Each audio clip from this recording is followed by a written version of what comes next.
എല്ലാവർക്കും നമസ്തേ.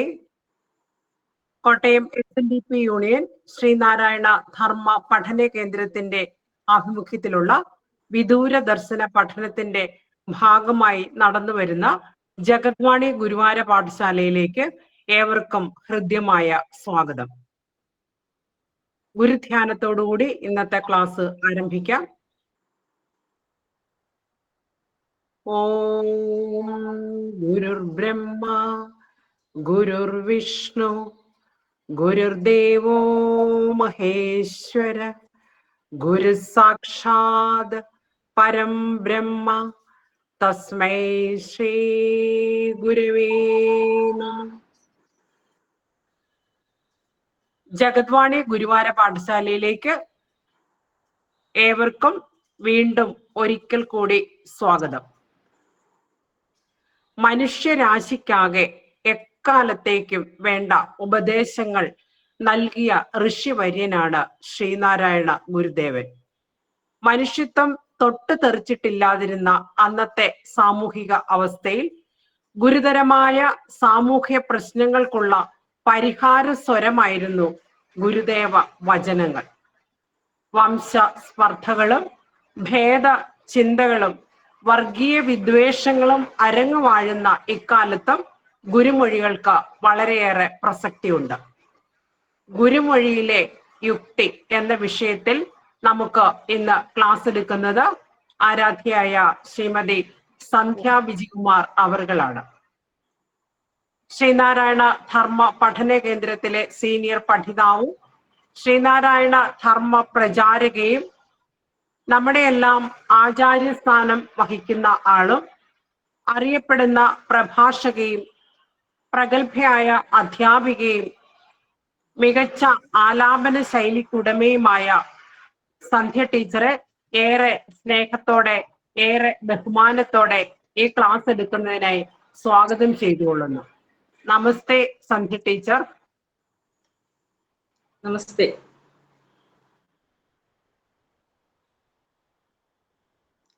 അദ്വൈതാനന്ദ ചിന്മാത്ര ജ്യോതിർനാരായണാത്മകം ചകാസ്തു ധർമ്മബോധായ നിത്യമവ്യാഹതാത്മന. ജയ നാരായണ ഗുരുപ്രിയ ശിവഗിരീശ്വരി ശാരദേ ചതുരാസ്യാക്ഷി ശരചന്ദ്രമരീചികേ. ഓം സഹനാവവതു സഹനോ ഭുനക്തു സഹ വീര്യം കരവാവഹൈ തേജസ്വിനാവധീതമസ്തു മാ വിദ്വിഷാം വഹൈ. ഓം ശാന്തി ശാന്തി ശാന്തി. ഏറെ ബഹുമാന്യനായ ശ്രീനാരായണ ധർമ്മ പഠന കേന്ദ്രം chairman Shri B Prasad Kumar sir, അതുപോലെ തന്നെ സാറിനോടൊപ്പം പ്രവർത്തിക്കുന്ന ബഹുമാന്യ വ്യക്തിത്വങ്ങൾ, ജഗദ്വാണി എത്ര മനോഹരമായിട്ടാണ് ഈ ഒരു സംരംഭം മുന്നോട്ട് കൊണ്ടുപോകുന്നത് എന്ന് പറയാതെ വയ്യ. സുധീഷ് സാറ്, ശ്രീമതി സ്മിത പ്രശാന്ത്, പ്രദീപ് ഇല്ല സാറ്, അതുപോലെ സുധ ടീച്ചർ, എല്ലാവരും വളരെ മനോഹരമായിട്ടാണ്, വളരെ ഗംഭീരമായിട്ടാണ് ഈ ആഴ്ചയിൽ ഗുരുവാര പാഠശാല നടത്തിക്കൊണ്ടു പോകുന്നത്. ഏവർക്കും ആദ്യം തന്നെ ഹൃദയത്തിൽ തൊട്ടുള്ള നമസ്തേ പറയുന്നു. അതുപോലെ തന്നെ ഒരിടവേളയ്ക്ക് ശേഷം വീണ്ടും ഒരു വിഷയവുമായിട്ടാണ് എൻ്റെ പ്രിയപ്പെട്ട പഠിതാക്കളുടെ മുന്നിൽ ഞാൻ എത്തിച്ചേരുന്നത്. ഇടവേളയുടെ ഒരു പരിഭ്രമം ഉണ്ട്, അത് പറയാതിരിക്കാൻ പറ്റില്ല. എൻ്റെ മുഖത്ത് നിങ്ങൾക്ക് കാണാൻ പറ്റുമായിരിക്കും. എപ്പോഴും നമ്മൾ കൃതികളുമായിട്ടാണ് സംവദിക്കാറുള്ളത്. കൃതിയാവുമ്പോൾ അത് 4 വരി ചൊല്ലാം, എന്നിട്ട് പറയാം. അങ്ങനെ ഒരു ശൈലിയാണ് നമ്മൾ അവലംബിക്കുന്നത്. അതിൽ നിന്ന് വ്യത്യസ്തമായിട്ട് ടീച്ചർ സൂചിപ്പിച്ചതുപോലെ കാലാതീതമായ ഗുരുവിൻ്റെ വായ്മൊഴികൾ, അത് എല്ലാം യുക്തിക്കും ശാസ്ത്രത്തിനും നിരക്കുന്നതായിരുന്നു. അത് കാലത്തിനെല്ലാം അതീതമാണ്. ഏത് കാലത്തും നിലനിൽക്കുന്നതാണത്. അതിന് യാതൊരു മാറ്റവുമില്ല. അത് സനാതനമായ സത്യം തന്നെയാണ്. ഭഗവാനിൽ നിന്ന് ഉതിർന്നു വീണ വായ്മൊഴികളും എല്ലാം തന്നെ ഭഗവാന്റെ കൃതികൾ പോലെ തന്നെ അതെന്നും ഇവിടെ നിലനിൽക്കുന്നതാണ്. അങ്ങനെയുള്ള ആ ഗുരുമൊഴികളിലെ യുക്തി, ഗുരുവൈഖരി എന്ന ഗ്രന്ഥത്തെ ആസ്പദമാക്കി ഡോക്ടർ ടി ഭാസ്കരൻ സാറാണ് രചിച്ചിരിക്കുന്ന ഗുരുവൈഖരി എന്ന ഗ്രന്ഥം. അതിനെ ആസ്പദമാക്കി എൻ്റെ ചിന്തകളിലേക്ക് വന്ന കുറെ വാക്കുകൾ, ഗുരുവിൽ നിന്ന് ഉതിർന്നു വന്ന കുറച്ച് മൊഴിമുത്തുകൾ, അത് യുക്തിപരമായിട്ട് നിങ്ങളിലേക്ക് ഞാൻ അവതരിപ്പിക്കുകയാണ്. നിങ്ങൾക്ക് നിങ്ങളുടെ ചിന്തകളിലിട്ട് ആ ചിന്തയിലെ മൂശയിലിട്ടൊന്ന് ഉരുക്കിയെടുത്തിട്ട് നിങ്ങൾക്ക് തീരുമാനിക്കാം അത് തീർച്ചയായിട്ടും യുക്തിഭദ്രമാണോ അതോ ഞാൻ വെറുതെ പറയുന്നതാണോ എന്നൊക്കെ. കാരണം ഗുരുക്കന്മാരുടെ മൊഴികള്, അവർ പറഞ്ഞിരിക്കുന്ന കാര്യങ്ങൾ അവർ ശരീരത്തോടിരിക്കുന്ന കാലത്തും അതുപോലെ തന്നെ ഇക്കാലത്തും വരും കാലങ്ങളിലുമെല്ലാം സാമാന്യ ജനങ്ങളുടെ ഉന്നമനത്തിന് വെളിച്ചം വീശുന്ന ഒന്ന് തന്നെയാണ്. ശ്രീനാരായണ ഗുരുദേവനെ സംബന്ധിച്ച് പറഞ്ഞാൽ ഗുരുവിന്റെ എല്ലാ ചിന്തകളും സാമാന്യ ജനങ്ങളുമായി ബന്ധപ്പെട്ടതാണ്, അവരിലേക്കുള്ളൊരു ചേർച്ചയാണ്. നമുക്കറിയാവുന്ന പോലെ തന്നെ ഒരു കാലഘട്ടത്തില് ഏറ്റവും താഴേക്കിടയിൽ കിടന്ന ജനതയെ ഇന്ന് അവർ എത്രയോ ഉയർന്ന നിലയിൽ എത്തിയിട്ടുണ്ടെങ്കിൽ അതിന് നമ്മൾ ഈ ലോകത്ത് കടപ്പെട്ടിരിക്കുന്നത് മഹാഗുരുവിനോട് മാത്രമാണ്.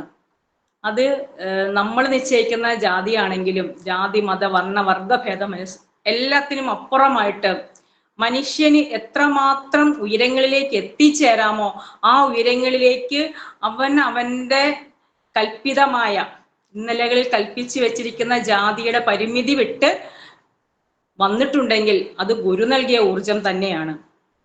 അപ്പോൾ ഗുരുവിനെ സംബന്ധിച്ച് പറഞ്ഞാൽ തൃപ്പാദങ്ങളുടെ കൃതികൾ മുതൽ അവിടുത്തെ സന്ദേശങ്ങള്, ഇതിലെല്ലാം നമുക്ക് ഒരു യുക്തിചിന്ത കാണാൻ സാധിക്കും.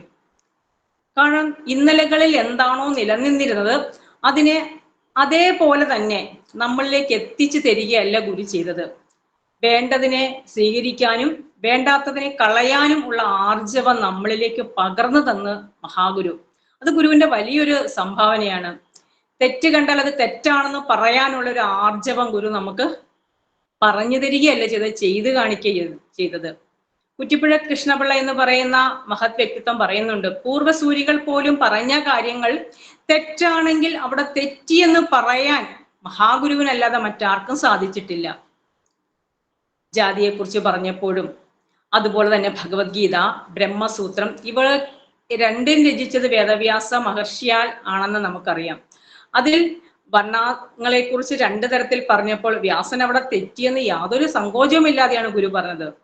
അതുപോലെ തന്നെ ജാതിയെക്കുറിച്ച് പറഞ്ഞപ്പോൾ ജാതിയെ സ്ഥാപിക്കാൻ വേണ്ടി ബുദ്ധനല്ല ശങ്കരാചാര്യസ്വാമികൾ ബുദ്ധി കൊണ്ട് പറന്നു എന്നും, ആചാര്യസ്വാമികൾ വലിയ ആളായിരിക്കാം പക്ഷേ ജാതിയുടെ കാര്യത്തിൽ ചെറിയ ആളാണെന്നും ഒക്കെ ഗുരു യാതൊരു അർത്ഥശങ്കയ്ക്കും ഇടയില്ലാതെ തന്നെയാണ് നമ്മളോട് പറഞ്ഞു തന്നത്.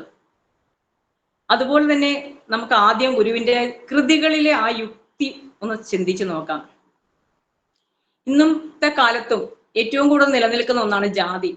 നമ്മളെല്ലാം പറയും ജാതി ഇല്ല, ഞങ്ങൾക്ക് അങ്ങനൊന്നും ഇല്ലെന്ന് പറയും. കഴിഞ്ഞ ക്ലാസ്സില് മാതാജി പറഞ്ഞ പോലെ നമ്മൾ ചോദിക്കും ഏത് ശാഖയിലെ ആളാന്ന് ചോദിക്കും അല്ലേ.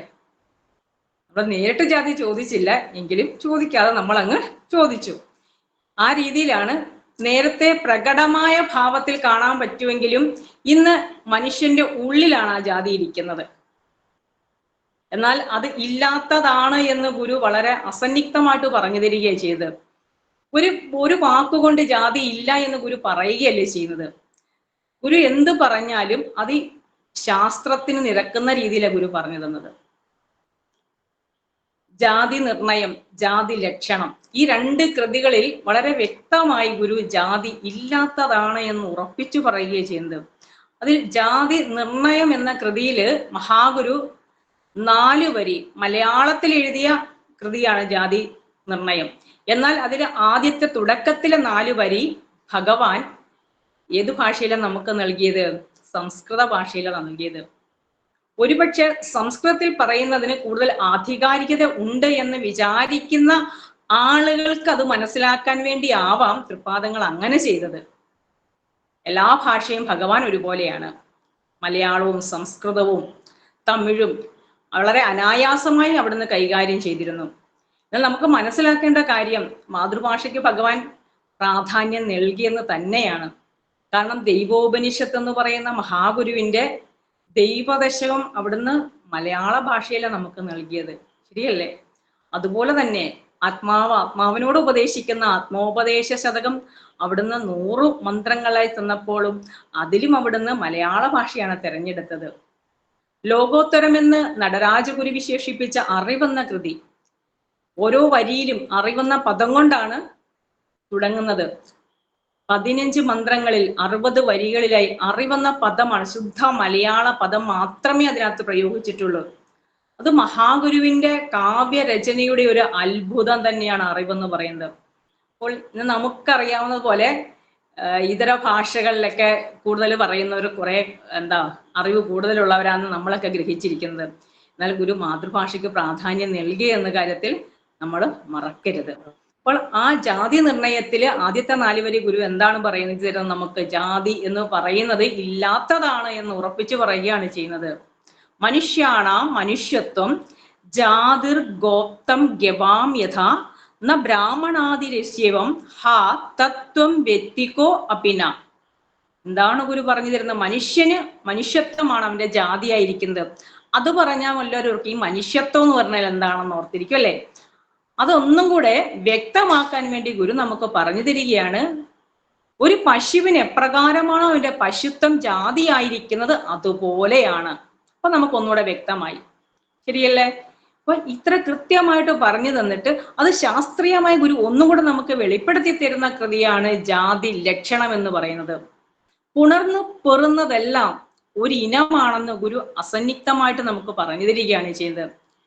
ഒരു സ്ത്രീയും പുരുഷനും തമ്മിൽ ഇണ ചേർന്നാൽ ഒരു മനുഷ്യക്കുട്ടിയാണ് ജനിക്കുന്നത് എങ്കിൽ അത് ഏത് നാട്ടിലുള്ളവരാണേലും ഏത് കുലത്തിലുള്ളവരാണേലും അവർ ഒരു ജാതി തന്നെയാണെന്ന് ഗുരു ഉറപ്പിച്ചു പറയുകയാണ് ചെയ്യുന്നത്.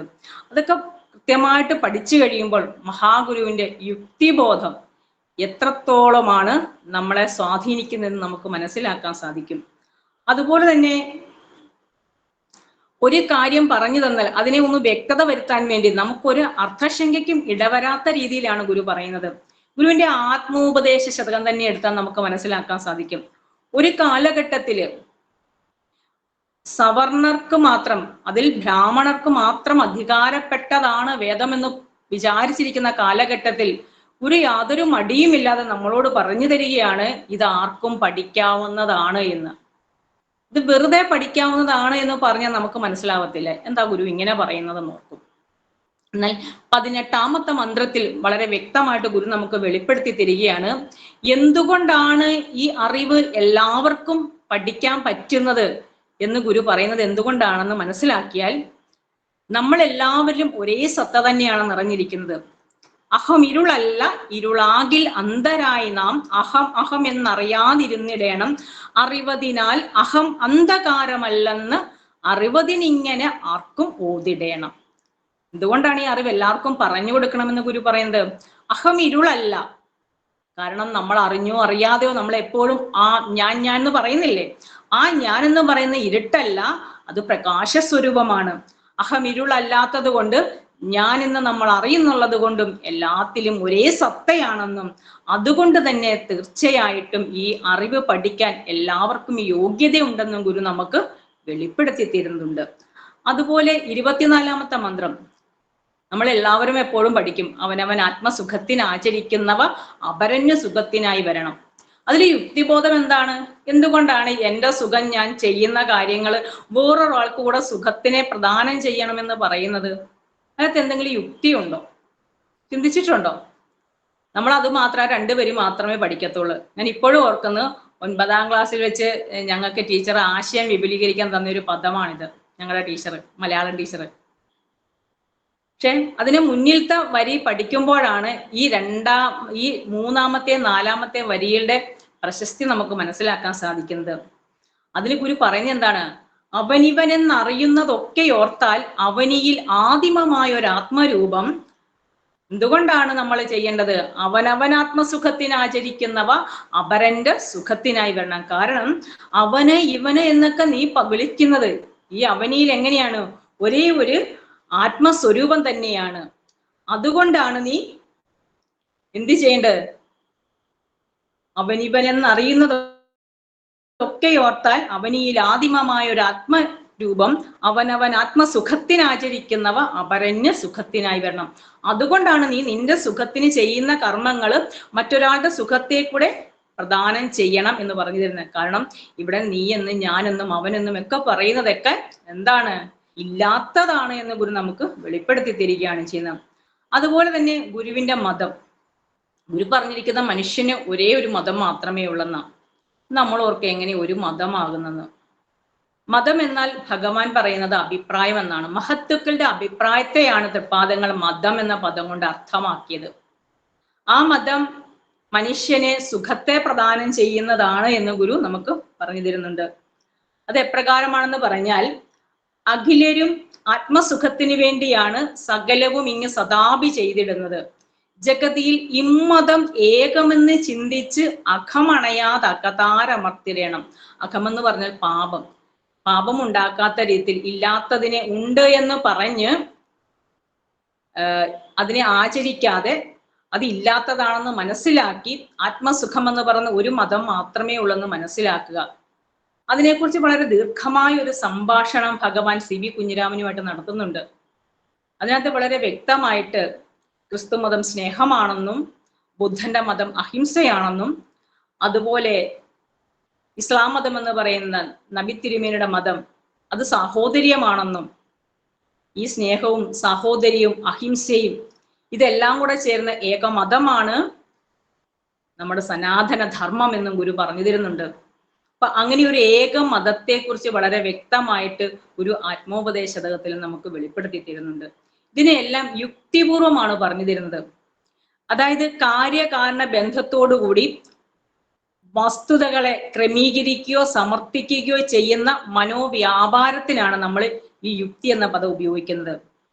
തീർച്ചയായിട്ടും ആ ഒരു യുക്തിബോധം ഗുരുവിന്റെ കൃതികളിൽ നമുക്ക് കാണാൻ സാധിക്കും. തുടർന്ന് ഇങ്ങോട്ട് ആത്മോപദേശം പരിശോധിച്ചു കഴിഞ്ഞാൽ ഈ പ്രപഞ്ചത്തിൽ കാണുന്ന സർവചരാചരങ്ങളും അത് ഉള്ളതാണെന്നും അത് ഏകമായ സത്യമാണെന്നും വെളിപ്പെടുത്തുമ്പോൾ നമ്മൾ പലതായി കാണുന്നതല്ല അത് ഏകമാണെന്ന് ഗുരു ഉറപ്പിച്ചു പറയുകയാണ് ചെയ്യുന്നത്. കാരണം ഒരു കാലഘട്ടത്തിൽ മുഴുവൻ പറഞ്ഞത് ജഗത്ത് മിഥ്യ എന്നാ പറഞ്ഞത് അല്ലേ? ഈ ജഗത്ത് ഇല്ലാത്തതാണ് എന്ന് നമ്മളോട് പറഞ്ഞാൽ നമ്മൾ വിശ്വസിക്കുമോ? ഈ പറയുന്ന ഞാനുണ്ട്, എന്നെ കേൾക്കുന്ന നിങ്ങളുണ്ട്, എൻ്റെ ചുറ്റും ഇരിക്കുന്ന വസ്തുണ്ട്, ഇതെല്ലാം ഉള്ളതാ, ഞാൻ എല്ലാം കാണുന്നുണ്ട്, ഇതൊന്നും ഇല്ലാത്തതാന്ന് പറഞ്ഞാൽ സാമാന്യ ജനങ്ങൾക്ക് മനസ്സിലാകത്തില്ല. അതുകൊണ്ട് തന്നെ ഗുരു 88ാമത്തെ മന്ത്രത്തിൽ ഈ ആത്മോപദേശതകത്തിൽ യുക്തിപൂർവമായിട്ട് നമുക്ക് പറഞ്ഞു തരികയാണ്. സകലവും ഈ കലകളോടുകൂടിയ സകലവും ഉള്ളത് തന്നെ, ഇതെല്ലാം ഉള്ളത് തന്നെയാണ്. തത്വചിന്താഗ്രഹന് ഇത് സർവവും ഏകമായി ഗ്രഹിക്കും. തത്വം അറിഞ്ഞവന് ഇതെല്ലാം ഏകം തന്നെയാണ്, അവന് ഭിന്നമില്ല.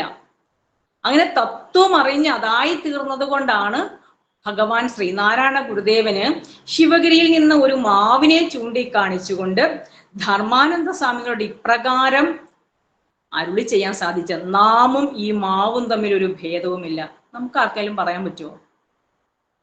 തൊട്ടടുത്തിരിക്കുന്ന ആളും ഞാനും തമ്മിൽ ഭേദമുണ്ട്, ഞാൻ അവനേക്കാൾ ശ്രേഷ്ഠനാണ് എന്ന് പറഞ്ഞിരിക്കുന്ന, ഞാനാണ് കേമൻ എന്ന് പറഞ്ഞ് നടക്കുന്ന നമുക്ക് ഒരു മാവിനും നമ്മളും തമ്മിൽ ഭേദമില്ലെന്ന് പറയാൻ പറ്റുമോ? എങ്കിൽ ഗുരുവിനത് സാധിച്ചുവെങ്കിൽ എന്താണ് നമ്മൾ മനസ്സിലാക്കേണ്ടത്? ആ പരയുടെ പാല് നുകർന്ന ആ ഭാഗ്യവാന്മാർക്ക് ഇതെല്ലാത്തിനെയും ഒന്നായി കാണാൻ സാധിക്കും. ആ ഒരു യുക്തിബോധമാണ് നമ്മളിലേക്ക് ഗുരു പകർന്നു നൽകുന്നത്. അതുപോലെ തന്നെ ശിവഗിരിയിൽ ഒരു സംഭവം നടന്നിട്ടുണ്ട്.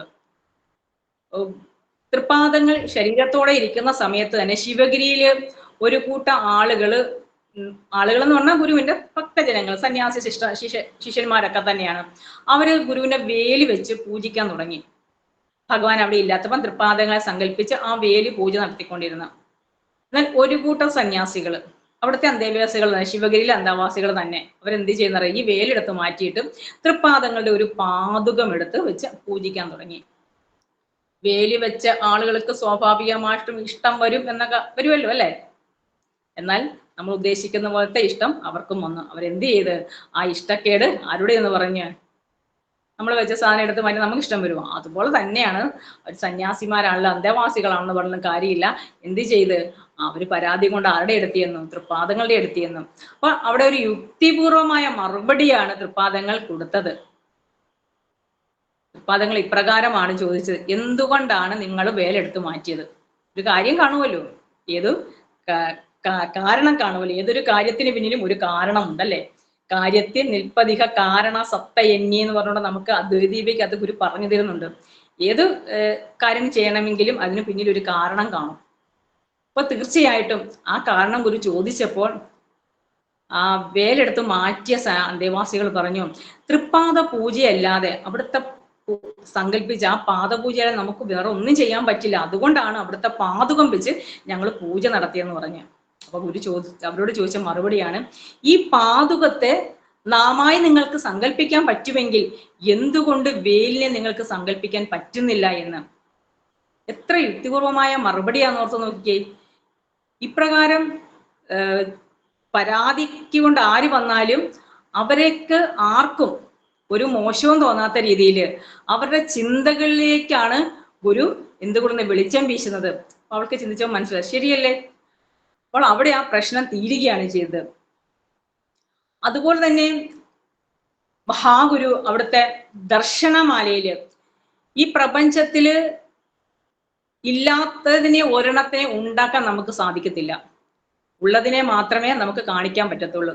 ഉള്ളതിനാണ് ജന്മമുള്ളത്, ശരിയല്ലേ. അസ്ഥി ജന്മം വൃത്തി പരിണയം അപക്ഷയം വിനാശം എന്നാണ് പറയുന്നത്.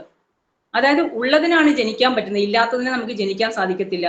അതിനെ ഗുരു വളരെ ഉദാഹരണ സഹിതം നമുക്ക് പറഞ്ഞു തരുന്നുണ്ട്. അസത്യ ദർശനം എന്ന് പറയുന്ന ദർശനമാല മൂന്നാമത്തെ ദർശനമായ അസത്യ ദർശനത്തിലെ അവസാന ഭാഗത്ത് ഗുരു ചോദിക്കുകയാണ് നമ്മളോട്, ശിലൈവ ശിവലിംഗം ന ദ്വിതീയം ശില്പിനാകൃതം. ശിലയത്തിന് ഉള്ളതാണ് എന്ത്? ശിവലിംഗം. ശില്പി രണ്ടാമതായി വേറൊരിടത്തുനിന്ന് കൊണ്ടുവന്നതല്ല എന്ത്? ശിവലിംഗം എന്ന് പറയുന്നത്, ശരിയല്ലേ. ഒരു ശിലയുണ്ട്, ആ ശിലയിൽ മനോഹരമായ ഒരു ചിത്രം ഒരു ശില്പി കൊത്തിവെക്കുന്നുണ്ടെങ്കിൽ ആ ശില്പി എന്തെങ്കിലും ആ ശിലയിലേക്ക് കൂട്ടിച്ചേർക്കുന്നുണ്ടോ? അതിലെ കുറെ കാര്യം വേണ്ടാത്ത കുറെ സാധനങ്ങൾ മാറ്റുമ്പോഴാണ് അത് മനോഹരമായ ശില്പമായി തീരുന്നത്. കാരണം ആ ശില്പിക്ക് ആ കരിങ്കല്ലില് ഒരു ചിത്രത്തെ കാണാൻ സാധിക്കുന്നുണ്ട്. ആദ്യം എവിടെയാ ഉണ്ടാകുന്ന? ശില്പിയുടെ ഹൃദയത്തിലാണ് ആ ചിത്രം വിരിയുന്നത്. ആ ചിത്രമാണ് ശില്പി ശിലയിലേക്ക് പകർന്നു നൽകുന്നത്. ശില്പി ശിലയിലേക്ക് വേറൊന്നും കൊണ്ടുവരുന്നില്ല. അതുപോലെ തന്നെ നമ്മളെല്ലാം മനോഹരമായ ശില്പങ്ങളാണ്. നമ്മളിലൊക്കെ എന്തുണ്ട്? കുറച്ച് അധികം അഴുക്കുകളൊക്കെ ഉണ്ട്. ഇതൊക്കെ മാറ്റിക്കളയുമ്പോൾ നമ്മൾ മനോഹരമായ ശില്പമായി തീരുകയാണ് ചെയ്യുന്നത്. അതിൽ ഏറ്റവും കുഴപ്പം നമ്മുടെ മനോമാലിന്യങ്ങളാണ്. തീർച്ചയായിട്ടും ഇങ്ങനെയുള്ള സത്സംഗങ്ങളിലൂടെ നമ്മൾ അങ്ങനെ ഒരു പരിവർത്തനം കൂടെ ഉണ്ടാകണം. വെറുതെ കുറെ കൃതികൾ കേട്ട് കൃതികൾ പഠിക്കുന്നു, കുറെ ക്ലാസ് അറ്റൻഡ് ചെയ്യുന്നു, ഇതുകൊണ്ടൊന്നും നമുക്ക് പൂർണ്ണമാകത്തില്ല.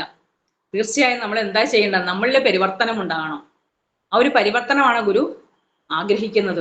ഇവിടെ പറഞ്ഞു തരികയാണ്, ശില്പി വേറൊന്നും നമുക്ക് വെളിയിൽ നിന്ന് കൊണ്ടുതരുന്നില്ല എന്ന്. അതുപോലെ തന്നെ ഗുരുവിന്റെ സദാചാരം എന്ന കൃതിയിലും വളരെ അധികം യുക്തിബോധമാണ് നമ്മളിലേക്ക് നൽകുന്നത്. കാരണം എന്തിൻ്റെയും മോശം കാര്യങ്ങൾ ഓർത്തു വെക്കാനാണ് നമ്മൾക്ക് ഇഷ്ടം. എന്നാൽ ആ നമ്മളോട് ഗുരു പറയുകയാണ് ചെയ്യുന്നത്, നിങ്ങൾ മോശം എന്ന് ഓർത്ത് വെക്കണ്ട, ഒരുവൻ ചെയ്ത നല്ല കാര്യം ഒന്നും മറക്കാതിരിക്കുക, നല്ലതല്ലാത്തത് വേണം നിങ്ങൾ മറക്കേണ്ടത് എന്നാണ് നമ്മളെ പഠിപ്പിച്ചു തരുന്നത്. ആ ഒരു ചിന്ത നമ്മളിലേക്ക് വന്നെങ്കിൽ മാത്രമേ ഉള്ളൂ മഹാഗുരു നമുക്ക് പിന്നീട് പറഞ്ഞു തരുന്ന കാര്യമാണ് നമ്മൾ ഓർക്കേണ്ടത്.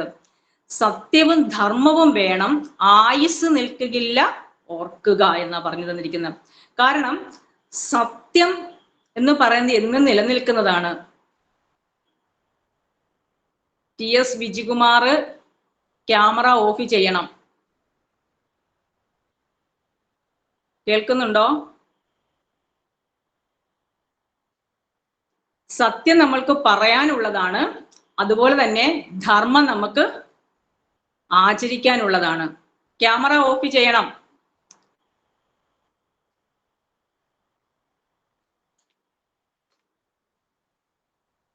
സുധീഷ് സാറെ കേൾക്കുന്നില്ലെന്ന് തോന്നുന്നു കേട്ടോ.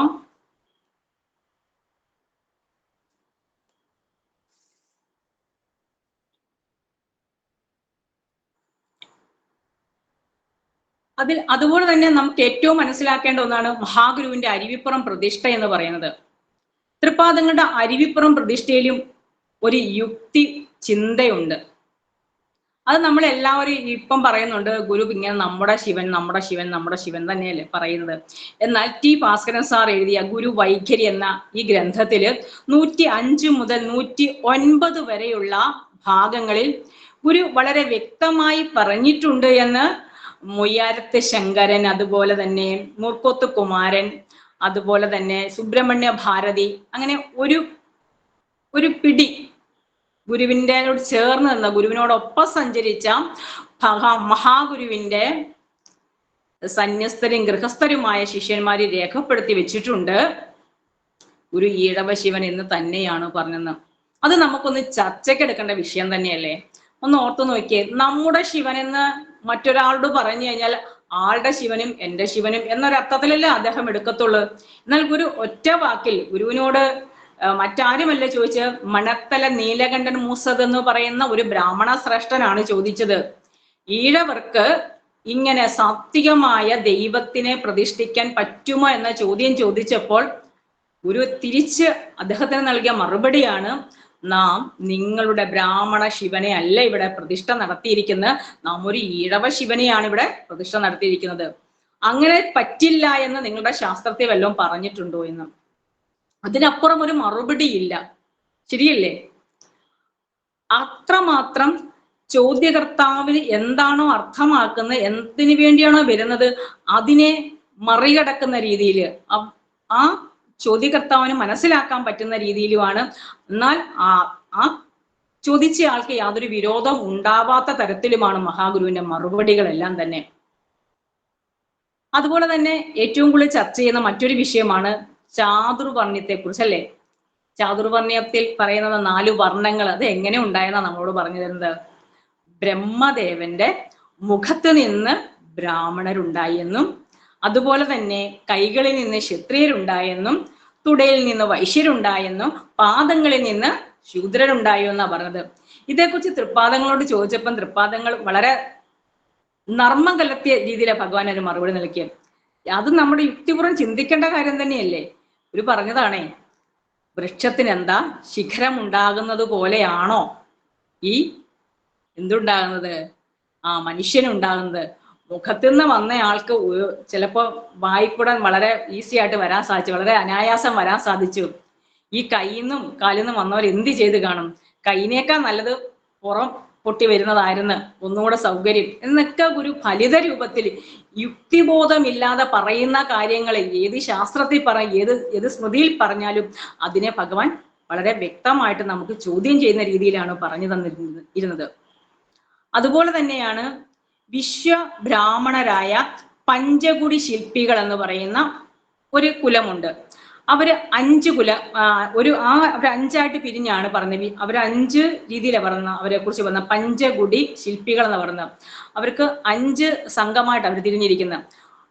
അവരുടെ ജനനത്തെ കുറിച്ച് പറഞ്ഞിരിക്കുന്നത് എന്താണെന്നറിയാമോ? ബ്രഹ്മദേവന്റെ മുഖത്ത് നിന്നാണ് അവര് ജനിച്ചതെന്ന്. ഇവർ 5 കുലങ്ങളും ഉണ്ടായത് ബ്രഹ്മദേവന്റെ മുഖത്ത് നിന്നാണെന്ന്. അപ്പൊ ഇതേക്കുറിച്ച് ഒരിക്കൽ ഗുരുവിനോട് ഒരാൾ സംശയം ചോദിച്ചു. അപ്പോൾ ഗുരു പറയുവാണേ, ബ്രഹ്മദേവനെ കുറിച്ച് ഒരു കഥ പറയുന്നില്ലേ? ബ്രഹ്മദേവന്റെ ഒരു ശിരസ് ആര് നുള്ളിക്കളഞ്ഞ്? മഹാദേവൻ നുള്ളിക്കളഞ്ഞ്, കള്ളം പറഞ്ഞതിനെ. ആ ഒരു കഥ നിങ്ങൾക്ക് എല്ലാവർക്കും അറിയാമെന്ന് എനിക്ക് തോന്നുന്നു. ശിവസ്വരൂപം അന്വേഷിച്ച് ബ്രഹ്മദേവൻ അരയന്നമായിട്ട് പോയിട്ടുണ്ട്. താഴെ പന്നിയുടെ രൂപത്തിൽ വിഷ്ണുദേവൻ പോയി. സദാശിവ ദർശനത്തിൽ വളരെ മനോഹരമായിട്ട് ഗുരു അത് പറഞ്ഞു തരുന്നുണ്ട്. അടിക്കു പന്നി പോയി നിൻമുടിക്കൊരന്നവും പറന്ന്, അടുത്തു കണ്ടതില്ല നിന്നെ ഇന്നു അഗ്നിശൈലമേ. കണ്ടോ? അത്ര മനോഹരമായിട്ട് ഗുരു ആ പുരാണ സന്ദർഭത്തിനെ 2 വരികളെ നമുക്ക് ഒതുക്കി തരികയാണ് ചെയ്യുന്നത്. അപ്പോൾ ഗുരു പറയുകയാണേ, ആ ശിരസ് നുള്ളി ഇറക്കുന്നതിന് മുന്നേ ആയിരിക്കും അവരുടെ ജനനം. അതിനുശേഷം ഇതിൽ എന്തെങ്കിലും മാറ്റം വന്നതായിട്ട് പറഞ്ഞു കേട്ടിട്ടുണ്ടോന്നാ ചോദിച്ച ഗുരു ആ ചോദ്യം ചോദിക്കാൻ വന്ന ആളോട്. എന്നിട്ട് പറയുകയാണ്, കവിര അപരോ ബ്രഹ്മ. അപ്പൊ കവികളല്ലേ ഇങ്ങനെ പാടി പുകഴ്ത്തിയിരിക്കുന്നത്.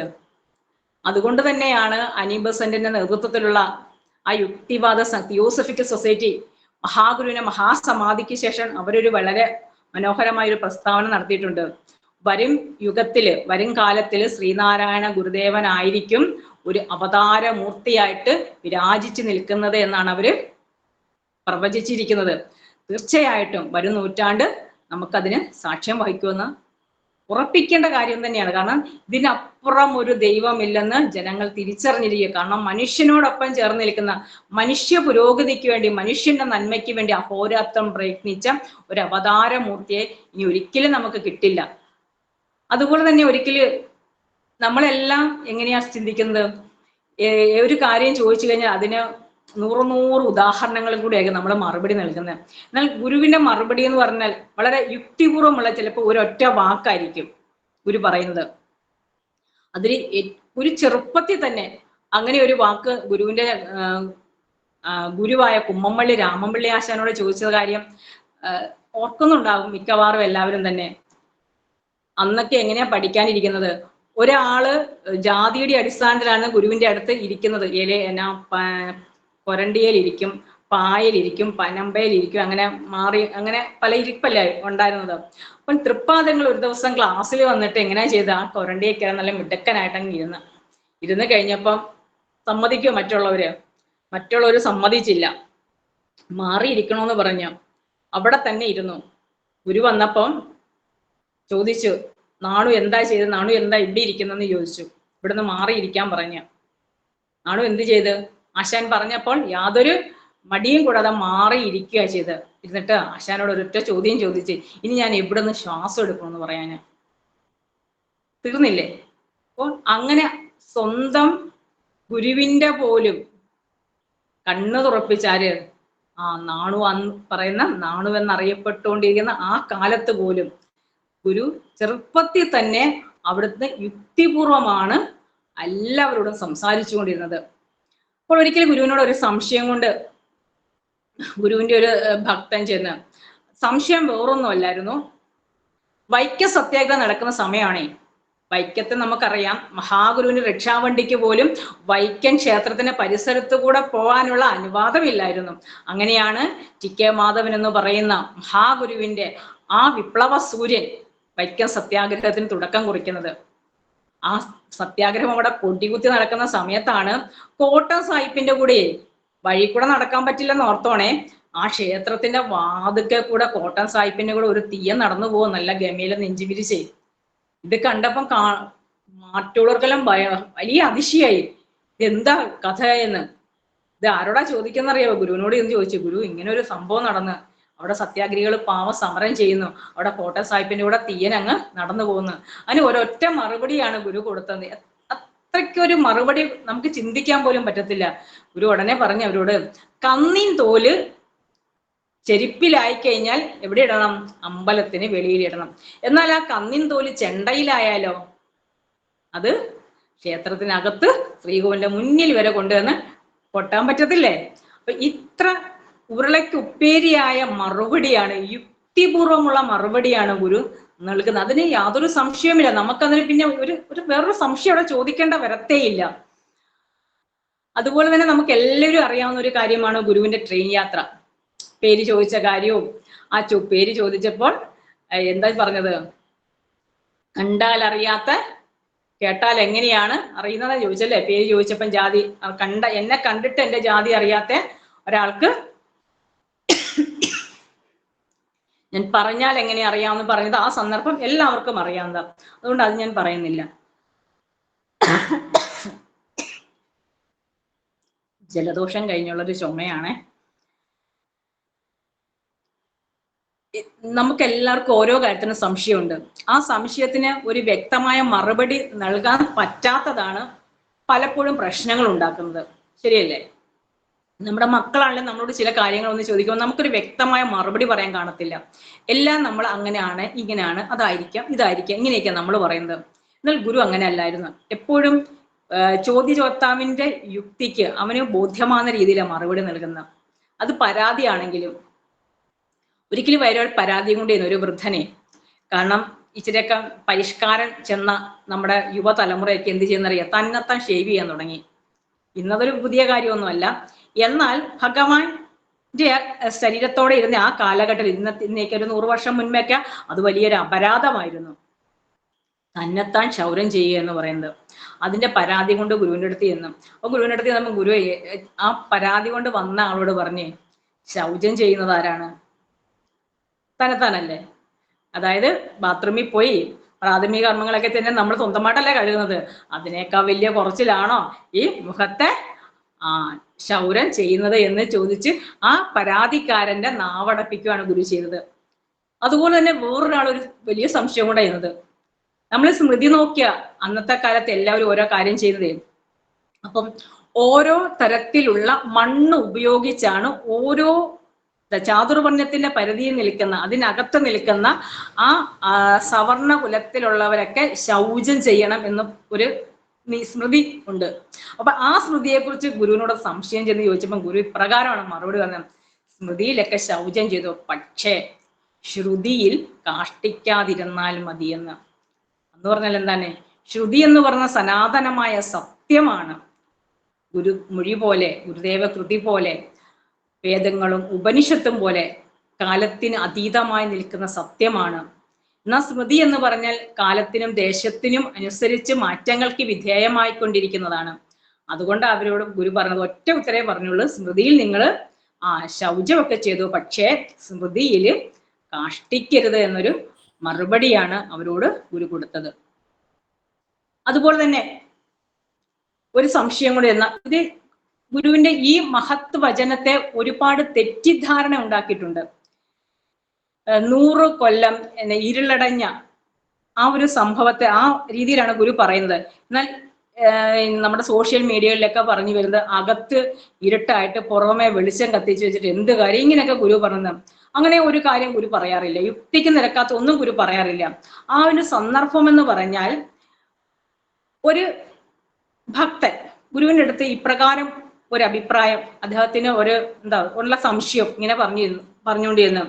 അനേകം നൂറ്റാണ്ടുകളായി ഇവിടെ നിലനിന്നിരുന്ന അനാചാരങ്ങൾ എന്നല്ല, അദ്ദേഹം പ്രയോഗിച്ച ആചാരങ്ങൾ, ഈ അനാചാരങ്ങളെ ആചാരമാക്കി കണ്ടിരുന്ന ഒരു കാലഘട്ടത്തിൽ ആ മഹാഗുരുവിനോട് ചെന്ന് ചോദിക്കുക, ഈ ആചാരങ്ങളെയൊക്കെ അനാചാരം എന്ന് പറഞ്ഞ് ഈഴവര് മാറ്റാൻ നോക്കുന്നു, അത് ശരിയാണോ എന്ന് ചോദിച്ചാൽ അത് മാറുമോ? അങ്ങനെ നൂറ്റാണ്ടുകൾ എടുക്കാതെ ഇത് മാറില്ല എന്ന് ഇദ്ദേഹം ഗുരുവിനോട് പറഞ്ഞപ്പോൾ തൃപ്പാദങ്ങൾ ഓഹോ അങ്ങനെയാണോ എന്ന് ചോദിച്ച്.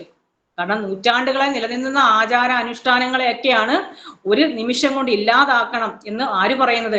ഈഴവർ കുലത്തിലുള്ളവരൊക്കെ പറയുന്നത്. അത് സാധ്യമാകുമോ എന്ന് ചോദിച്ചപ്പോഴാണ് ഗുരു ചോദിച്ച മറുപടി ഓഹോ അങ്ങനെയാണോ എന്ന് ചോദിച്ചിട്ട് ഗുരു പറയുകയാണ്, 100 കൊല്ലമായി ഇരുളടഞ്ഞു കിടന്ന ഒരു മുറിയിൽ വെളിച്ചമുണ്ടാകണം എങ്കിൽ 100 കൊല്ലം വിളക്ക് കത്തിച്ച് വെക്കണം എന്നാണോ താങ്കൾ പറയുന്നത്? എങ്കിൽ മാത്രമേ ആ ഇരുള് മാറുകയുള്ളൂ എന്ന്. ഒന്ന് ഓർത്തു നോക്കിയേ, എത്ര യുക്തിഭദ്രമായ മറുപടിയാണെന്ന്. നമുക്ക് മാറ്റാൻ പറ്റാത്തതായി ഒന്നുമില്ല എന്ന് ഗുരു പറഞ്ഞു തരിക. നമ്മൾ വിചാരിച്ചേ നമ്മുടെ ശീലങ്ങളും ആചാരങ്ങളും വേണ്ടാത്ത ആചാരങ്ങളും അനുഷ്ഠാനങ്ങളും ഒക്കെ നമുക്ക് മാറ്റാൻ സാധിക്കും. അതിന് യാതൊരു സംശയവുമില്ല. ഗുരുവിന്റെ ഈ മൊഴിമുത്തിനെ നമ്മൾ സ്വീകരിച്ചു കഴിഞ്ഞാൽ, കാരണം ആ വെളിച്ചം വന്നു കഴിയുമ്പോൾ ആ നിമിഷം തന്നെ അന്ധകാരം ഇല്ലാതായി തീരുകയാണ് ചെയ്യുന്നത്. അതുപോലെ തന്നെ നമ്മളിലേക്ക് മാറ്റം ഉണ്ടാകണമെന്നാണ് ഗുരു പറഞ്ഞു തന്നത്. അതുപോലെ ഒരിക്കല് ടി.കെ. മാധവൻ മഹാഗുരുവിന്റെ അടുത്ത് ചെന്ന്, മഹാഗുരുവിന്റെ മഹാസമാധിയോട് ഏകദേശം അടുത്ത സമയത്താണ് ചെന്ന് ടി.കെ. മാധവൻ ഗുരുവിനോട് പറയുകയാണ്, അല്ലയോ ഗുരുസ്വാമി, പാശ്ചാത്യര് പുതിയൊരു പരമാണു കണ്ടുപിടിച്ചെന്ന് പറഞ്ഞു. നമ്മളൊക്കെ എങ്ങനെയാണ്? കേട്ട പാതി കേൾക്കാത്ത പാതി, അതങ്ങ് വിശ്വസിക്കുന്ന കൂട്ടത്തിലാണ് നമ്മളെല്ലാവരും. അതുപോലെ തന്നെ മാധവന് പക്ഷെ അതൊരു വിശ്വാസം വന്നില്ല. അതുകൊണ്ടാണ് ടി.കെ. ആരോട് ചോദിച്ചത്? ഗുരുവിനോട് ചോദിച്ചത്.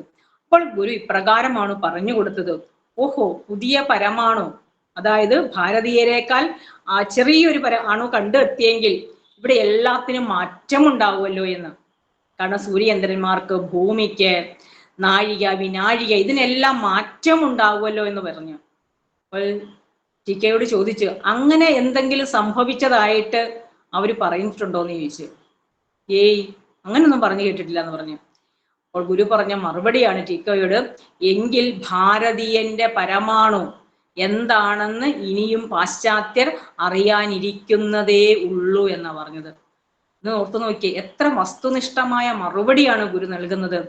അപ്രകാരം ഭക്തരും ഗുരുവിനെ ആശ്രയിച്ച് ചെയ്യുന്ന ഓരോ വ്യക്തികളിലും അവർക്ക് ഭദ്രമായിട്ട് മനസ്സിലാകുന്ന രീതിയിലാണ് ഗുരു ഓരോ കാര്യങ്ങളും പറഞ്ഞു കൊടുത്തുകൊണ്ടിരുന്നത്.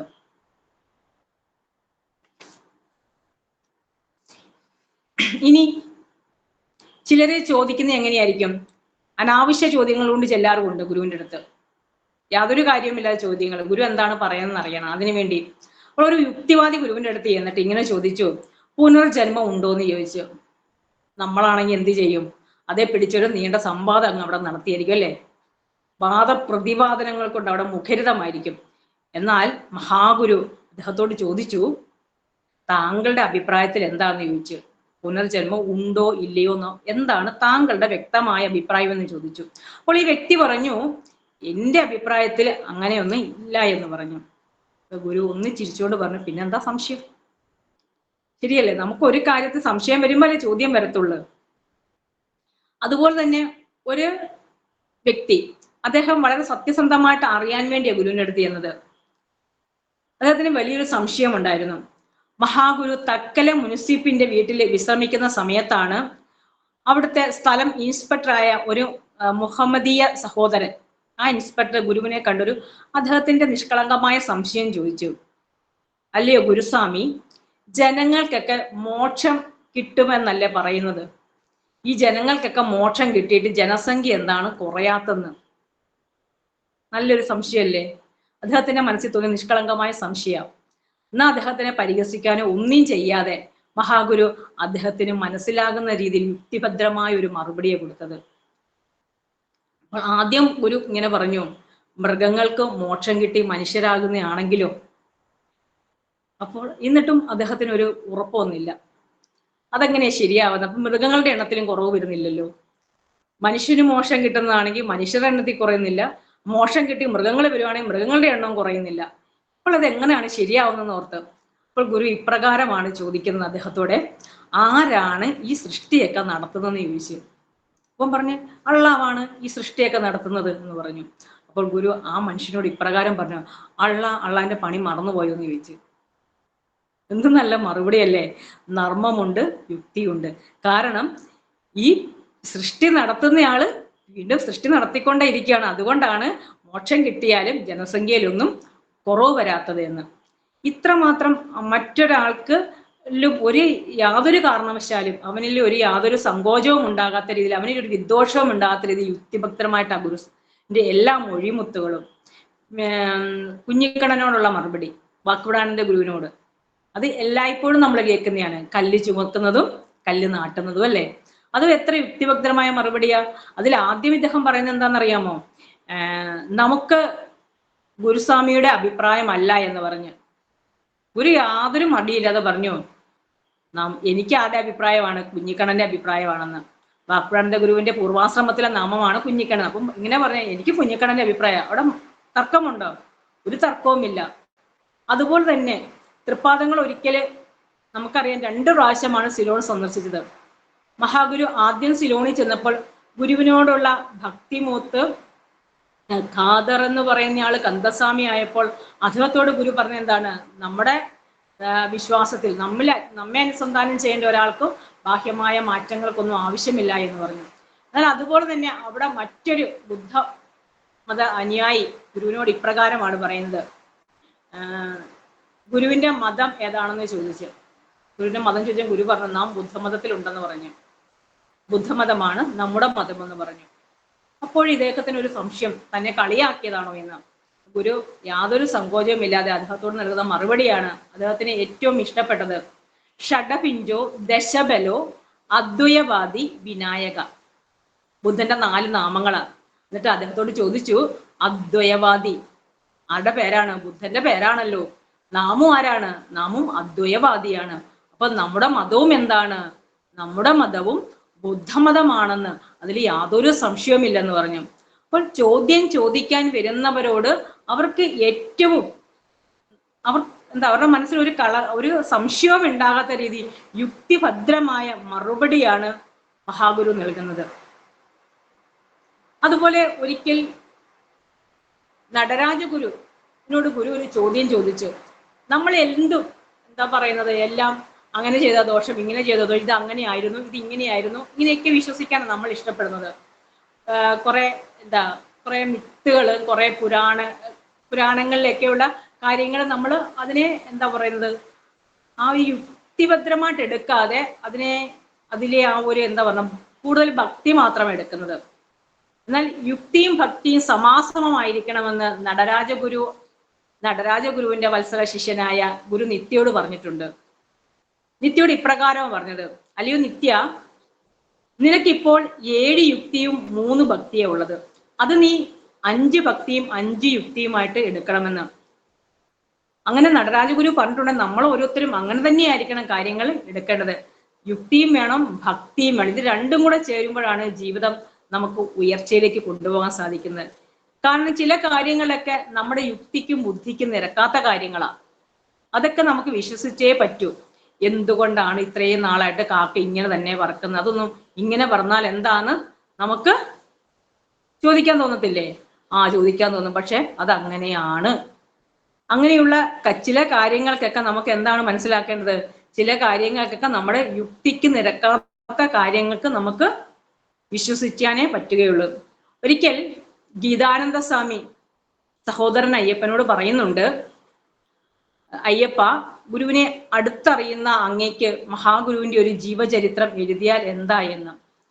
അപ്പോൾ നമുക്കറിയാം, എന്തും യുക്തിപൂർവ്വം ചിന്തിക്കുന്ന, യുക്തിഭക്തമായി മാത്രം ചിന്തിക്കുന്ന ആ സഹോദരൻ അയ്യപ്പൻ പറയുകയാണ്, മഹാഗുരു എന്ന് പറയുന്നത് വിശ്വം മുഴുവൻ നിറഞ്ഞു നിൽക്കുന്ന ഒരു തുറന്ന പുസ്തകമാണ്.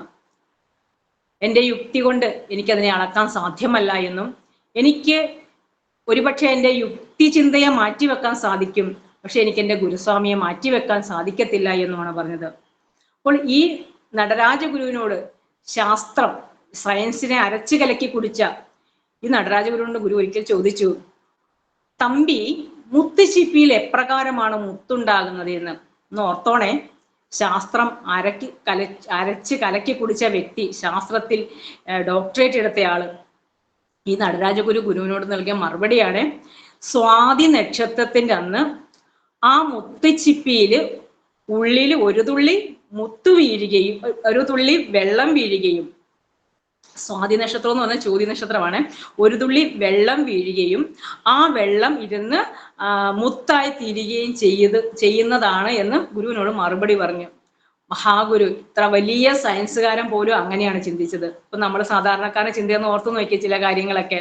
അപ്പോൾ ഗുരു നടരാജഗുരുവിനോട് പറയുകയാണ്: തമ്പി, അതിൻ്റെ ശരീരത്തില് മറ്റ് അവയവങ്ങൾ ഉണ്ടാകുന്നത് പോലെ മുത്ത് ഉണ്ടാകുന്നു എന്ന് വിചാരിച്ചാൽ മതിയില്ലേ? എന്തിനായി തമ്പി ഇങ്ങനെയൊക്കെ ചിന്തിക്കുന്നത് എന്ന് ഓർത്തു നോക്കിയേ. എത്ര വലിയ ഒരു യുക്തി ചിന്തയാണ് നമ്മളിലേക്ക് തന്നത്. അതുപോലെ വേദാന്തം എന്ന് പറയുന്നത് അത് സാധാരണ മനുഷ്യന് എത്തപ്പെടാൻ പറ്റാത്ത ഒന്നാണ് വിചാരിച്ചിരിക്കുമ്പോൾ അതും ഗുരു വളരെ ലളിതമായിട്ടാണ് ഗുരു പറഞ്ഞു തരുന്നത്. അതും തമ്പിയോടാ ചോദിക്കുന്നത്. തമ്പി, നിനക്ക് വേദാന്തം പഠിക്കണമെന്ന് ചോദിച്ചപ്പോഴേ തമ്പിക്ക് മനസ്സിലായി എന്തോ കൊലഷ്ടമുണ്ടെന്ന് ആ ചോദ്യത്തില്. ഒന്നും മിണ്ടാതെ മൗനമായിട്ട് അവിടെ ആ ഗുരുമുഖത്ത് നിൽക്കുമ്പോൾ തമ്പിയോട് ഗുരു പറയുകയാണ്: തമ്പി, വെള്ളത്തില് ഓളങ്ങൾ നീ കണ്ടിട്ടില്ലേ? തലകുലുക്കി. അപ്പൊ ഈ ഓളങ്ങള് വെള്ളം തന്നെയാണെന്ന് നിനക്കറിയാമോ? അപ്പം പറഞ്ഞു അറിയാന്ന് പറഞ്ഞു. എന്നാൽ പുതുതായിട്ടൊന്നും അറിയാൻ ഇല്ല എന്നാണ് പറഞ്ഞു കൊടുക്കുന്നത്. കാരണം ഈ പ്രപഞ്ചത്തിൽ കാണുന്ന മീനായതും മാനായതും അങ്ങനെ ഗുരു പറഞ്ഞു തരുന്നില്ല ജന്യനവർത്തമഞ്ചരിക്കാത്തൊക്കെ. ഈ പ്രപഞ്ചത്തിലെ സകലത്തിലും നിറഞ്ഞു നിൽക്കുന്ന ഒരേ ചൈതന്യമാണെന്ന്. അപ്പം വെള്ളത്തിൽ കാണുന്ന തിരയും നുരയും പതയും ഒക്കെ വെള്ളം തന്നെയാണെന്ന് തിരിച്ചറിയുന്നതാണ് യഥാർത്ഥത്തിലുള്ള വേദാന്തം എന്ന് പറഞ്ഞു കൊടുക്കുകയാണ് ചെയ്യുന്നത്.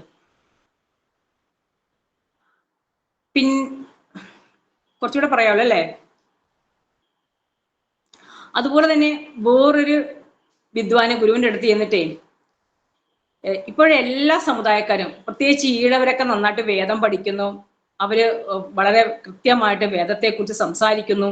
ഇതെങ്ങനെയൊക്കെ വേദം ചൊല്ലുന്നു, ഇതൊക്കെ കേട്ടപ്പോൾ എല്ലാവർക്കും ഇഷ്ടം വരത്തില്ലല്ലോ. അപ്പൊ ആ കാലഘട്ടത്തിലും അങ്ങനെ ഇഷ്ടം വരാത്ത ഒരു വിദ്വാൻ ഗുരുവിന്റെ അടുത്ത് എന്നിട്ട് ചോദിച്ചു, ഇപ്പം ദേ വേദത്തിനും പുരോഗതിയൊക്കെ വന്നിട്ട് ഈഴവരൊക്കെ വേദമൊക്കെ ചൊല്ലുന്നുണ്ടല്ലോ, എത്രയാന്ന് പറഞ്ഞാലും ബ്രാഹ്മണൻ ചൊല്ലുന്ന പോലൊന്നും ഈഴവര് വേദം ചൊല്ലിയ ശരിയാവത്തില്ലെന്ന് പറഞ്ഞു. അപ്പോൾ ആ ഗുരു അദ്ദേഹത്തോട് പറഞ്ഞ മറുപടി ഇപ്രകാരമാണ്: ബ്രാഹ്മണൻ എന്താ ഖണ്ഡം പ്രത്യേകം നിർമ്മിച്ച് നൽകിയിട്ടുണ്ടോ എന്ന്. ഗുരു അങ്ങനെ മാത്രം ചോദിച്ചിരുന്നെങ്കിൽ ആ ഒരു ചോദ്യം കൊണ്ട് നിർത്തിയും തീർച്ചയായിട്ടും ആ കേട്ടയാൾക്ക് ഒരു ദേഷ്യമുണ്ടായിരുന്നു, എന്താ ഇങ്ങനെ എന്നോട് പറഞ്ഞെന്ന്. എന്നാൽ അതിനെ ഒന്നുകൂടെ വ്യക്തത വരുത്താൻ വേണ്ടി നീ യുക്തിപൂർവ്വം ചിന്തിച്ചോളാം എന്ന് പറഞ്ഞുകൊണ്ട് ഗുരു അടുത്ത വാക്കുകൾ ഉടനെ അദ്ദേഹത്തിന് കൊടുക്കുകയാണ് ചെയ്യുന്നത്. അചേതനമായ വീണക്കമ്പിയിൽ നിന്ന് ശ്രുതി മധുരമായ സംഗീതം മനുഷ്യന്റെ കണ്ഠത്തിൽ നിന്ന് വരുന്നതിനേക്കാൾ നന്നായി വരുന്നില്ലേ എന്ന് ചോദിക്കുകയാണ് ചെയ്യുന്നത്.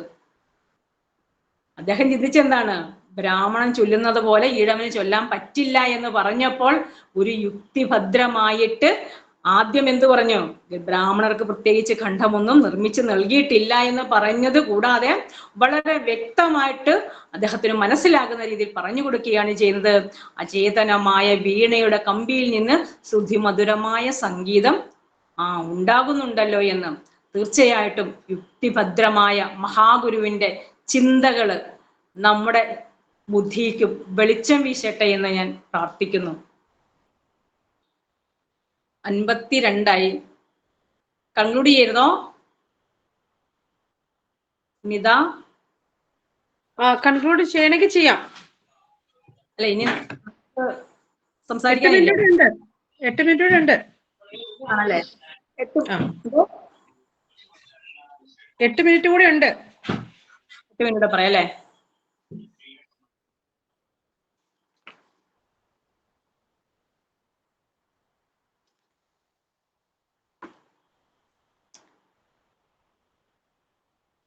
നടരാജഗുരുവിനോട് തന്നെ ഗുരു ചോദിച്ച മറ്റൊരു സംഭവം നമുക്ക് ഗുരുവിന്റെ ശ്രേഷ്ഠമായ ആ യുക്തി ചിന്ത എന്താണെന്ന് നമുക്ക് മനസ്സിലാക്കാൻ സാധിക്കും. നടരാജഗുരു സയൻസിലൊക്കെ ഡോക്ടറേറ്റ് എടുത്ത് പരിണാമ സിദ്ധാന്തം, ഡാർവിന്റെ പരിണാമ സിദ്ധാന്തത്തെ കുറിച്ചൊക്കെ മനസ്സിലാക്കി അതിനെക്കുറിച്ചൊക്കെ പ്രബന്ധമൊക്കെ അവതരിപ്പിച്ചതിന് ശേഷം തൃപ്പാദങ്ങളുടെ അടുത്ത് ചെല്ലുകയാണ്.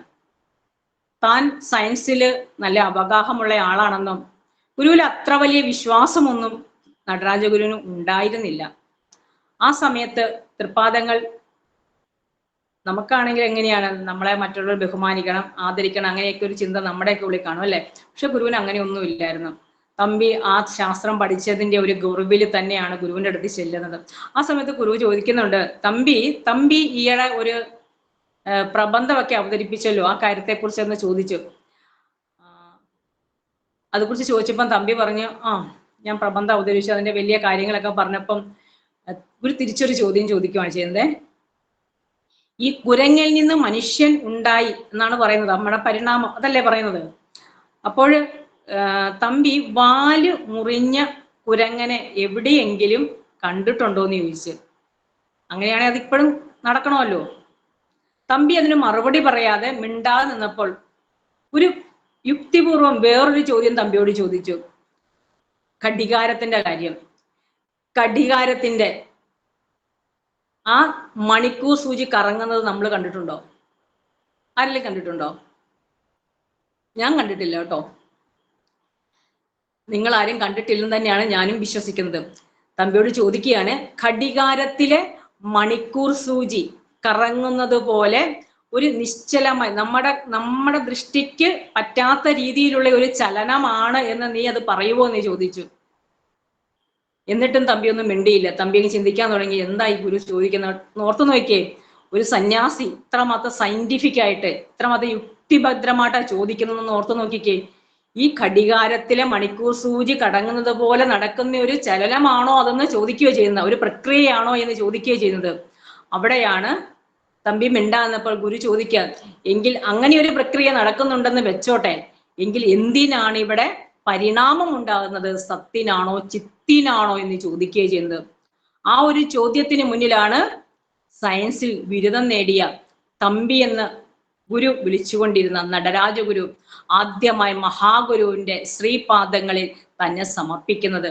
കാരണം താൻ ഇതുവരെ പോലും ചിന്തിക്കാത്ത ആ മിസ്സിംഗ് ലിങ്കിനെ കുറിച്ച് പോലും താൻ ഒരു സന്യാസി എന്ന് മാത്രം കരുതിയിരുന്ന ഗുരുമുഖത്ത് നിന്ന് ചോദ്യം വന്നപ്പോഴാണ് തൻ്റെ ചിന്തകൾക്കുമൊക്കെ അപ്പുറത്താണ് മഹാഗുരു എന്ന് മനസ്സിലാക്കിയത്. അതിനുശേഷമാണ് പറഞ്ഞത്, ഞാൻ ലോകത്തുള്ള ഒരുപാട് സിദ്ധാന്തങ്ങളും ദർശനങ്ങളും ഒക്കെ പഠിച്ചിട്ടും ഈ മഹാഗുരുവിൻ്റെ ദർശനത്തിന് ഒരു അറ്റത്ത് പോലും അതൊന്നും വന്നിട്ടില്ല എന്ന് സ്വാനുഭവത്തിലൂടെ വെളിപ്പെടുത്തി തരികയാണ് നടരാജഗുരു. അങ്ങനെ സാമാന്യ ജനങ്ങളുടെ ഇടയിലേക്ക് യുക്തിഭദ്രമായി ചിന്തിക്കാനും യുക്തിഭദ്രമായിട്ട് പെരുമാറാനുമാണ് മഹാഗുരു ഓരോ സന്ദർഭവും വിനിയോഗിച്ചത്. സാന്ദർഭികമായി ഉണ്ടായ ഓരോ സമയത്തെ സംഭാഷണങ്ങളിലൂടെയും ഇങ്ങനെയൊക്കെ യുക്തിഭദ്രമായിട്ട് ജീവിക്കാനാണ് നമ്മെ ഗുരു പഠിപ്പിച്ചത്. ഇപ്രകാരം മഹാഗുരുവിൻ്റെ യുക്തി ചിന്തയും നമ്മളിലൊക്കെ ഒരു അല്പമെങ്കിലും ചലനങ്ങൾ ഉണ്ടാക്കട്ടെ എന്ന് ഞാൻ പ്രാർത്ഥിക്കുന്നു. കാരണം നമ്മളൊക്കെ സംസാരിക്കുമ്പോൾ ഒന്നും ആലോചിക്കാതെ ആണ് നമ്മൾ സംസാരിക്കുന്നത്. ഗുരു പ്രസംഗിക്കാൻ വേണ്ടി കോട്ടായി കുമാരനോട് പറഞ്ഞിട്ടുണ്ട്. എപ്രകാരം പ്രസംഗിക്കാൻ പറഞ്ഞെന്നറിയാമോ? വയറിനെ കുറിച്ച്, അതുപോലെ ഹൃദയത്തെക്കുറിച്ച്, തലയെക്കുറിച്ച്. കാരണം ഈ 3 കാര്യങ്ങളും നമ്മൾ വളരെയധികം ശ്രദ്ധിക്കണമെന്നാണ് അതിൽ നിന്ന് മനസ്സിലാക്കേണ്ടത്. വയറിനെ കുറിച്ച് പറഞ്ഞാൽ അധ്വാനിച്ച് വേണം ആഹാരം കണ്ടെത്തേണ്ടത്. ഹൃദയത്തെക്കുറിച്ച് പറഞ്ഞത് എന്താണ്? ഹൃദയത്തിൽ നല്ല ശുദ്ധമായ വളരെ നൈർമല്യമുള്ള വാക്കുകളായിരിക്കും ഹൃദയത്തിൽ നിന്ന് വേണ്ടത്. ഹൃദയത്തിൽ അനുകമ്പ ഉണ്ടായിരിക്കണമെന്നാണ് ഗുരു പറഞ്ഞത്. അതുപോലെ തന്നെ തലയെ നോക്കാൻ പറഞ്ഞു ഗുരു. തലയെ ശ്രദ്ധിക്കണമെന്ന് പറഞ്ഞു. കാരണം ഏതു കാര്യം പറയുമ്പോഴും അത് ബുദ്ധി ഉപയോഗിച്ച് ആലോചിച്ച് പറയാൻ പറ്റുന്നതാണോ എന്ന് മാത്രം വിചാരിച്ച് പറയുക. തീർച്ചയായിട്ടും ആലോചന കൂടാതെയുള്ള നമ്മുടെ വാക്കുകൾ തീർച്ചയായിട്ടും അത് നമുക്ക് തന്നെ ദുഃഖത്തെ പ്രദാനം ചെയ്യുന്ന കാര്യത്തിൽ യാതൊരു സംശയവുമില്ല. തീർച്ചയായിട്ടും നമ്മളിൽ നിന്ന് വരുന്ന ഓരോ വാക്കുകളും ആലോചനയോടുകൂടി യുക്തിയോടുകൂടി ഉള്ളതായിരിക്കണമെന്ന് മാത്രം പറഞ്ഞുകൊണ്ട് ഇങ്ങനെ എനിക്കൊരു അവസരം നൽകിയ ശ്രീനാരായണ ധർമ്മ പഠന കേന്ദ്രത്തിനും ജഗത് വാണി വാട്സപ്പ് കൂട്ടായ്മയ്ക്കും ഇതിന് പിന്നിൽ പ്രവർത്തിക്കുന്ന എല്ലാവർക്കും എൻ്റെ ഹൃദയം തൊട്ടുള്ള നന്ദി അറിയിക്കുന്നു. ക്ഷമയോടെ ഇത്രയും നേരം എന്നെ കേട്ടുകൊണ്ട് കണ്ടുകൊണ്ടുവരുന്ന പ്രിയപ്പെട്ട എല്ലാവർക്കും എൻ്റെ ഹൃദയം നിറഞ്ഞ നന്ദി അറിയിക്കുന്നു. എൻ്റെ വാക്കുകൾ മഹാഗുരുവിൻ്റെ ശ്രീപാദങ്ങളിൽ സമർപ്പിക്കുന്നു. നന്ദി, നമസ്തേ. ഗുരുധർമ്മം വിജയിക്കട്ടെ. വളരെ നന്ദി സന്ധ്യ ടീച്ചർ. ഇന്നത്തെ ഗുരുവാര പാഠശാലയിൽ വളരെ വ്യത്യസ്തമായ ഒരു വിഷയമാണ് നാം വിചിന്തനം ചെയ്തത്. ഇത് പലതരത്തിലുള്ള വിഷയങ്ങൾ നമ്മൾ കൈകാര്യം ചെയ്തിട്ടുണ്ടെങ്കിലും കൂടുതലും മഹാഗുരുവിന്റെ കൃതികളാണ് നമ്മൾ വിചിന്തനം ചെയ്യാറുള്ളത്. അതിൽ നിന്ന് വ്യത്യസ്തമായി ഗുരുമൊഴിയിലെ യുക്തിചിന്ത എന്ന വിഷയത്തെ ആസ്പദമാക്കി പുതിയൊരു ചിന്താലോകത്തിലേക്ക് നമ്മളെ നയിച്ച ശ്രീമതി സന്ധ്യ വിജയകുമാർ ടീച്ചറിന് ശ്രീനാരായണ ധർമ്മ പഠന കേന്ദ്രത്തിന്റെ പേരിലും ഇവിടെ ക്ലാസ് കേട്ടുകൊണ്ടിരുന്ന നിങ്ങൾ ഓരോരുത്തരുടെ പേരിലുള്ള നന്ദി അറിയിക്കുകയാണ്. സമർപ്പണ പ്രാർത്ഥനയോടുകൂടി ഇന്നത്തെ ക്ലാസ് ഇവിടെ പൂർണ്ണമാകുകയാണ്. സമർപ്പണ പ്രാർത്ഥന ആരംഭിക്കുന്നത് ശ്രീമതി ദിവ്യ ജയൻ വെള്ളൂർ.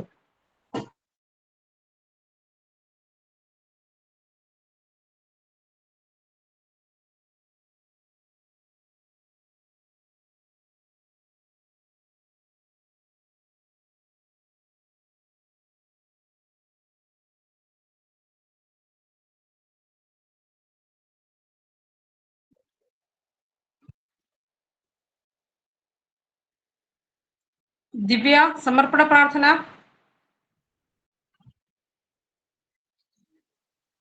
ഓം. കേൾക്കാമോ? കേൾക്കാം കേൾക്കാം. ഓം പൂർണ്ണമദ പൂർണ്ണമിദം പൂർണ്ണാത് പൂർണ്ണമുദച്യതേ പൂർണ്ണസ്യ പൂർണ്ണമേവാവശിഷ്യതേ. ഓം ശാന്തി ശാന്തി ശാന്തി. ഓം തത്സത്. ശ്രീനാരായണ ഗുരുവർപ്പണമസ്തു. ഓം. നമസ്തേ.